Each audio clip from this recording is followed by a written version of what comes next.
Assalamualaikum warahmatullahi wabarakatuh. Perkenalkan, nama saya Nur Cahyo, NIM 402190074 dari kelas Perbankan Syariah C.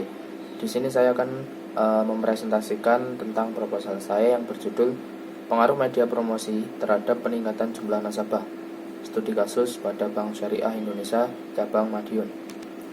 Yang pertama yaitu latar belakang.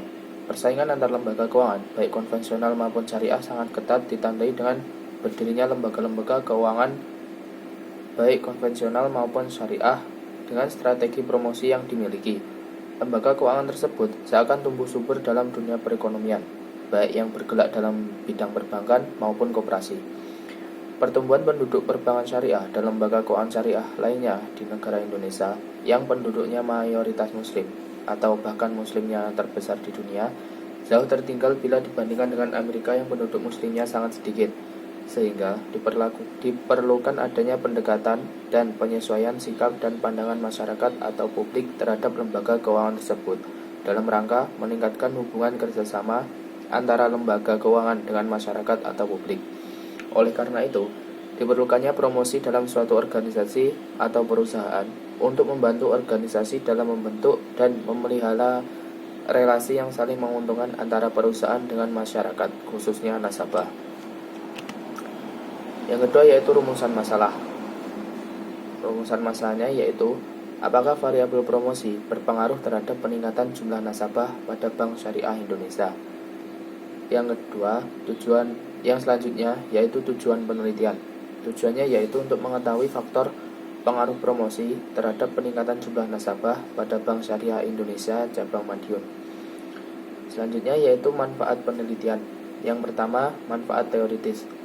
Penelitian ini diharapkan dapat menjadi referensi untuk penelitian selanjutnya dan dapat bermanfaat secara teori maupun pengaplikasian dalam rangka mengembangkan ilmu pengetahuan mengenai pengaruh promosi terhadap peningkatan jumlah nasabah Bank Syariah Indonesia.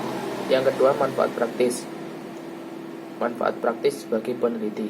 Penelitian ini diharapkan dapat menambah pengetahuan mengenai pengaruh promosi terhadap peningkatan jumlah nasabah di Bank Syariah dan sebagai implementasi pengetahuan teoritis yang diperoleh selama perkuliahan.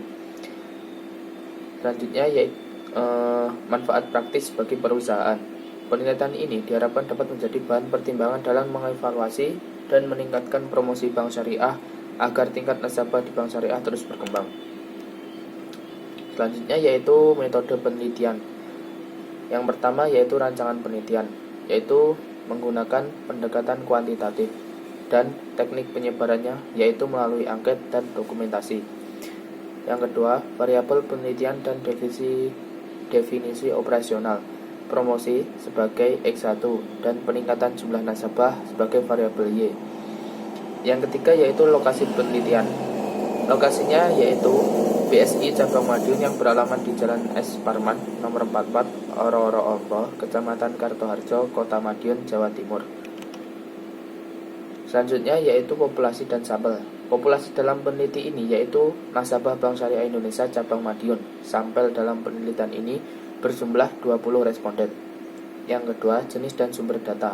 Pada penelitian ini, sumber datanya menggunakan data primer dan sekunder. Selanjutnya, teknik pengumpulan data. Penelitian ini menggunakan teknik pengumpulan data berupa kuesioner atau angket dan dokumentasi. Selanjutnya yaitu instrumen penelitian. Pertanyaan dan pernyataan dalam kuesioner diukur dengan menggunakan skala Likert atau Method of Summated Ratings. Skala Likert digunakan peneliti untuk mengukur sikap, pendapat, dan persepsi seseorang atau kelompok orang tentang fenomena sosial. Validitas dan reliabilitas instrumen. Uji validitas ialah suatu pengukuran dengan menunjukkan tingkatan validitas suatu instrumen. Tingkat validitas instrumen ini dapat dianalisa dengan cara mengkorelasikan skor item tiap pernyataan dan skor total untuk seluruh pernyataan. Harga koefisien valid apabila harga koefisien R hitung lebih kecil dari R tabel. Selanjutnya yaitu uji reliabilitas penelitian. Uji reliabilitas dalam penelitian ini menggunakan teknik pengukuran koefisien alfa. Jika nilai alfa kurang dari 0,60 maka dikatakan reliable. Selanjutnya yaitu uji asumsi klasik. Uji asumsi klasik. Yang pertama, uji normalitas. Uji normalitas digunakan untuk mengukur kenormalan distribusi data. Nah, normal ialah residu yang seharusnya terdistribusi normal seputar sektor-sektor variabel terikat.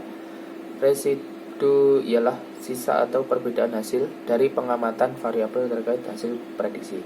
Yang kedua, uji heteroskedastisitas. Uji heteroskedastisitas bertujuan untuk menguji apakah dalam model regresi terdapat ketidaksamaan varians dari residual atau varians dari residual satu pengamatan ke pengamatan yang lain. Suatu model regresi yang baik seharusnya terjadi homokedastisitas atau tidak terjadi heteroskedastisitas. Yang ketiga, yaitu uji autokorelasi. Uji autokorelasi digunakan untuk menguji regresi linier. Ada korelasi antara kesalahan pengganggu pada periode T dengan kesalahan pada periode T1-1 atau sebelumnya. Jika terjadi korelasi, maka dinamakan ada problem autokorelasi. Model regresi yang baik adalah regresi yang bebas dari autokorelasi. Sekian presentasi dari saya, kurang lebih mohon maaf. Wassalamualaikum warahmatullahi wabarakatuh.